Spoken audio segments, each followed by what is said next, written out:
Waki wa barabara ya Mau uria ni wa kilomita 237 ikereka-ini ria kaunti ya Kiambu na uranyitithania icigo cia ubunge cia Limuru, Rari na Gĩthũngũri ugithiaga na mbere.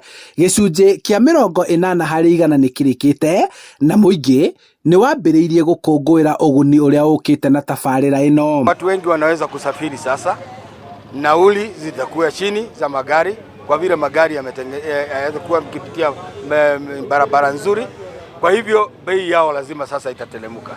Sisi ukipatiwa barabara mzuri, maji na hospitali, hakuna kitu kingine tunataka kutoka kwa serikali kama wakazi wa Mount Kenya. Lakini tunasema serikali ile itakuja iendelee kuweka hiyo mikakati, ndio hiyo maendeleo tuweze kuipata. Mũmbunge wa Gĩthũngũri Kago wa Rĩndia na Mũrunawe wa Rari Jona Mbũrũ magĩthiũrũrũka gũthũrima waki ũyũ ũkĩinĩkĩrĩra, maugĩte yarĩka ĩkũhingũra hanene ũthii wa na mbere na ĩhũthie mĩthiĩre gatagatĩ ga kaunti iria barabara ĩno ĩratuĩkania. Our people will be able to do their milk, our people will be able to do their agriculture, and they'll be able to take their goods to the market real time.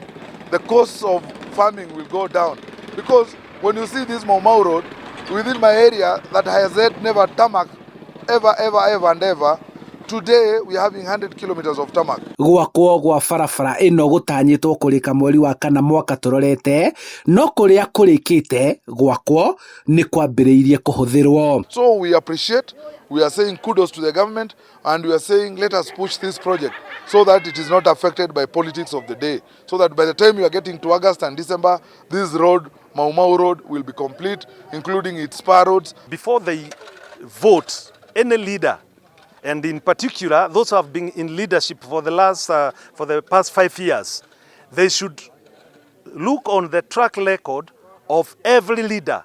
Handũ-inĩ ha Inooro TV kuma Gĩthũngũri kaunti-inĩ ya Kiambu, njĩtagwo Charles Gĩkunga wa Kariũki.